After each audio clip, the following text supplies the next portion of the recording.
Section 27 of the South American Republics, Volume 1, by Thomas Cleland Dawson. This recording is in the public domain. Recording by Piotr Natter.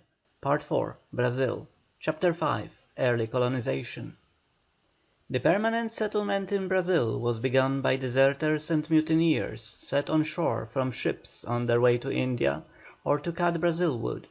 In 1509 a certain Diego Alvarez, nicknamed by the Indians Caramuru, or Man of Lightning, landed at Bahia and escaped being eaten by frightening the Indians with his musket. He married a chief's daughter, and when a real colony was established years later, he and his numerous half-breed descendants proved of great use to his compatriots. 2 years later John Ramalho did much the same near Santos, hundreds of miles to the south. The story of the last of the three authentic degradados is even more romantic.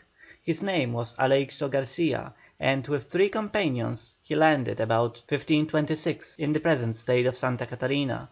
Collecting an army of Indians, he led them on a conquering and gold hunting expedition over the coast range, across the Great Plateau, into the valley of the Paraguay, and even penetrated 10 years before Pizarro into territory tributary to the Incas of Peru. He finally perished in the centre of the continent, but when, years afterwards, the Spaniards penetrated the valley of the Parana, they found that the Indians already knew of white men and firearms.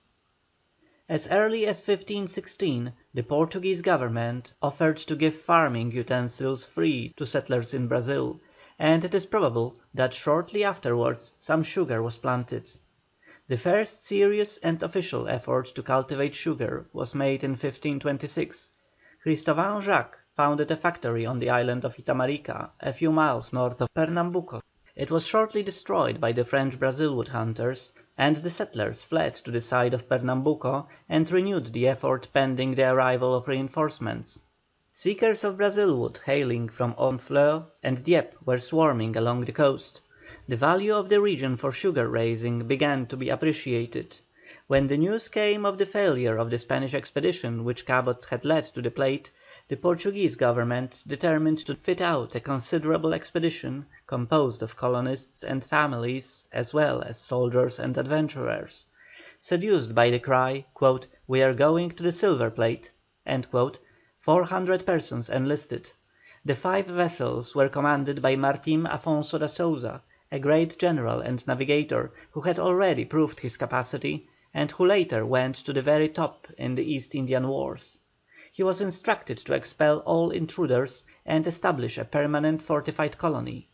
Early in 1531 he reached the coast near Pernambuco, captured 3 French ships laden with Brazil wood, and sent 2 caravels north to explore the coast beyond Cape San Roque, while he himself sailed south with the idea of founding a colony on the Plate. But after passing Santa Catarina he was unfortunate in losing his largest ship with most of his provisions, and deemed it safer to return towards the north. At San Vicente, now a little town near the great coffee port of Santos, he dropped anchor, and there, January 1532, founded the first Portuguese colony in Brazil. Near this point lived the solitary Portuguese, John Ramalho, surrounded by his half-breed descendants, and he gave his countrymen a glad reception. He soon showed them the way up the mountains to the high plateau, which begins only a few miles from the sea. Another settlement was founded on these fertile plains near the site of the present-day city of Sao Paulo. In the west of Brazil the settlements were established at a striking distance from the coast, but in Sao Paulo the colonists could more easily spread over the open plains of the interior than along the mountainous coast. On top of their plateau they were cut off from ready communication with the mother country. They struck out for themselves, and their development was something like that of the British in North America. They were the pioneers of Brazil, corresponding closely in character and habits, in the virtues of daring, hospitality, and self-confidence, and in the vices of cruelty, rudeness, and ignorance, with the pioneers of the Mississippi Valley.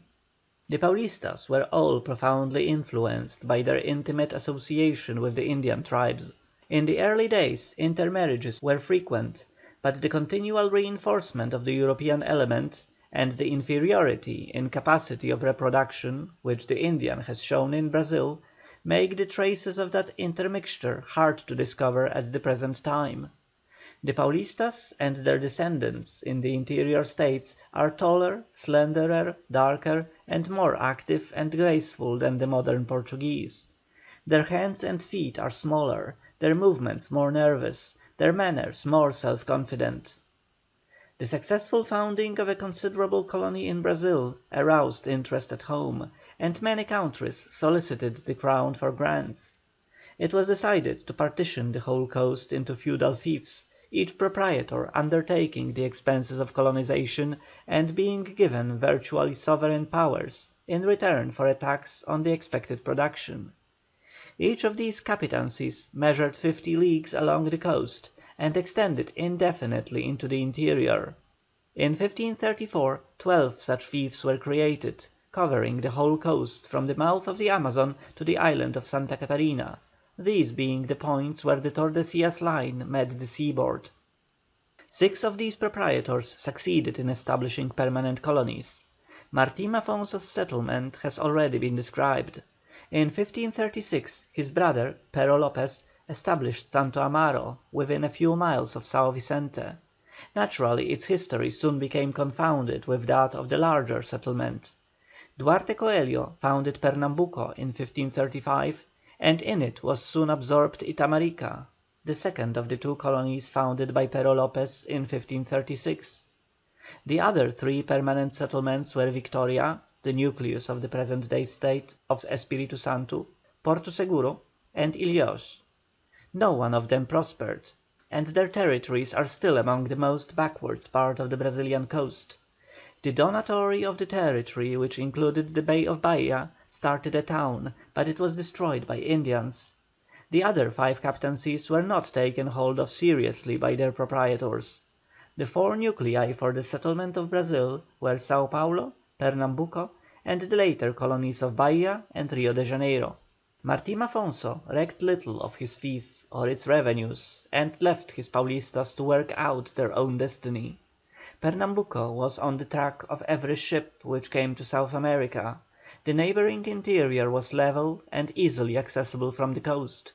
The soil and climate were suitable for sugar, and from the beginning relations with the mother country were intimate and continuous. Its proprietor, Duarte Coelho, determined to devote himself to his colony, and he personally headed a numerous and carefully selected colonizing expedition. He spent the rest of his life there, and died 20 years later, surrounded by a large and prosperous colony, which was already a self-supporting state with all the elements of permanence. A good businessman, and liberal for that age, he granted land on easy terms. Its possession was secure, contributions were moderate, and he resolutely defended himself and his grantees from the exactions of the Crown.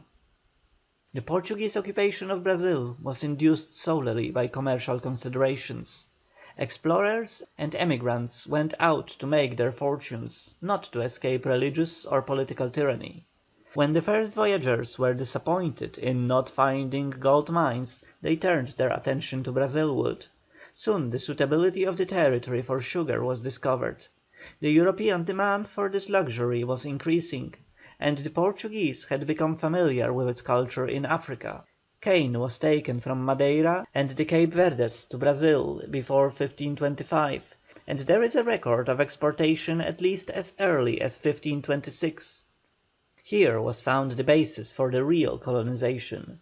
From the very start the industry prospered in Pernambuco, and Brazil became the main source of the world's supply. Near Pernambuco little trouble was experienced with the Indians. Many of the tribes were allies of the Portuguese, though the fierce Aimores fought the settlers and once reduced the infant colony to the verge of destruction. Although the law of Portugal forbade the enslavement of Indians except as a punishment for crime, they were reduced to bondage on a large scale in Pernambuco, and the Paulistas never paid any attention to this prohibition. By the middle of the 16th century Brazil contained one rapidly expanding colony of sugar planters, Pernambuco, which gave sure promise of wealth if not attacked from without.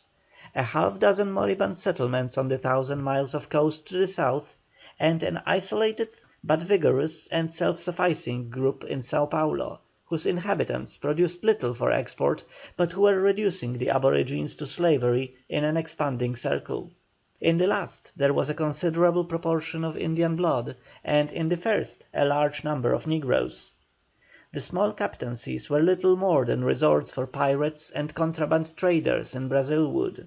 The settlers were powerless to prevent the French expeditions, which yearly became more numerous. Serious apprehensions were felt that the French would occupy the coast, and make Brazil a basis for attacks on Portugal's African and Indian empires. The best blood of the Portuguese nation was being drained away in exhausting wars, and expeditions to India and Africa. Absolute government was sapping civic vitality. The extravagances of court and nobles were impoverishing the country. However, enough vitality remained, before the terrific destruction of Portuguese power and pride at Alcácer-Quibir in 1580, to secure such a firm establishment of the Portuguese race on the whole coast of Brazil that it never has been dislodged, and only once seriously threatened. This result was largely due to the founding of a strong military and naval post at Bahia, around which grew up a prosperous colony, and under whose protection Pernambuco spread out over the north east coast, Sao Paulo developed uninterruptedly, and Rio Bay was saved from the French. The first proprietary settlement in Bahia Bay had been destroyed by the Indians, but this magnificent and central harbour was manifestly the most convenient point whence to send assistance to the other settlements and guard the whole coast. In 1548 the King determined to build a fortress and city there. Thomas da Souza, the illegitimate scion of a great house, was chosen the first Governor General. He sailed in April, 1549, with 6 vessels, and accompanied by 320 officials and a number of colonists. The new capital commanded the entrance to a magnificent inland sea, which offered splendid facilities for the establishment of a flourishing state. Bahia Bay is nearly 100 miles in circumference. Its shores are fertile and penetrated by rivers. Each plantation has its own wharves. Within a few months a town of 100 houses had been built, surrounded by a wall and defended by batteries. A cathedral, a custom house, a Jesuit college, and a governor's residence were under way. Thomas da Souza was instructed to strike at the root of the difficulties that were supposed to have prevented the success of the proprietary captaincies. He was the direct representative of the King, and had supreme supervisory power.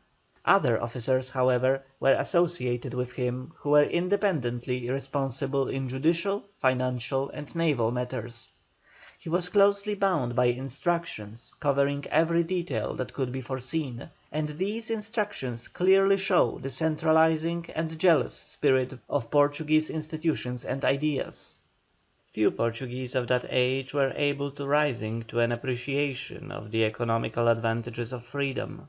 The liberal concessions to the original proprietors, free trade with the mother country, the right of communication with foreign countries, and judicial and administrative independence, availed nothing. Neither colonists, proprietors, nor the central government could understand or apply them.